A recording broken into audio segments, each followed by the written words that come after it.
Hey, it's Sean. Wanted to do a quick tutorial on measuring brake stroke on drum brakes. So those of you that have been through orientation recently, we go through this in orientation and I want to do a refresher of it. So remember, in order to start this process, you need parking brakes released. So you want to think about safety, have the parking brakes set on your truck before you go underneath the trailer. So first thing is your general inspection. You want to check your air lines for any sign of chafing. You want to check your brake chambers for good integrity, dust cover in, secure mounting. Check the condition of your push rod and is it connected up to the slack adjuster.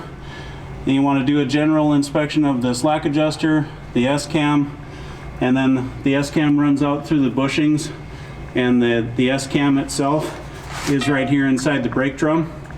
You want to inspect the drum itself, try to look at the braking surface to make sure it hasn't been overheated. Look at the conditions of your brake shoes, top and bottom, and remember they need to have at least 1/4 inch of braking material in order to be legal. This particular one that we're looking at has a 1/4 inch lip actually milled into it, so you can see that 1/4 inch.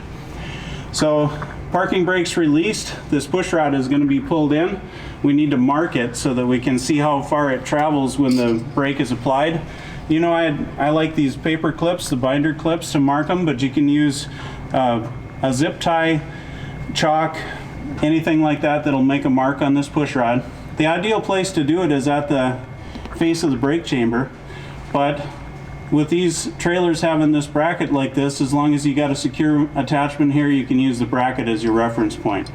So I put the clip on with the handle of the clip actually in contact with the bracket right here where the push rod comes through. And then once you're done doing that to all 4 brakes on the trailer, then you can jump out and put your clamp between the steering wheel and the brake pedal to apply the brakes, and then you can come back and check your stroke. So an easy way for you to keep those brakes applied when you're doing this by yourself is to have a carpenter's bar clamp. And when you buy these, they're always going to be set up to squeeze things together, but most of them are made so you can take the standing end off and move it to the other end of the bar, and then it becomes a spreader clamp so that when you move the clamp, it's getting farther apart. So then this is a 24-inch clamp. It'll push 30, but it squeezes 24. You can put the pad on your brake pedal and the other pad on your steering wheel and be able to apply your brakes and keep them applied. So we're gonna pump the brakes here a couple of times so you can see that motion. But all you need to do is put your clamp between the brake pedal and the steering wheel so that you can have that brake stay applied while you walk back here and do your inspection. And then what you want to do is measure somehow between where the brake was and where it's come out to. So this one, the stroke is 1.25 inches. That's a good normal range. They generally operate between 3/4 of an inch and 1.5 inches. 2 inches is out of service. So if you get up towards 2 inches, you should be in contact with the fleet department and get in for service. Remember, drivers are not allowed to adjust brakes. It's not safe, and they're automatic adjusters. They should take care of themselves.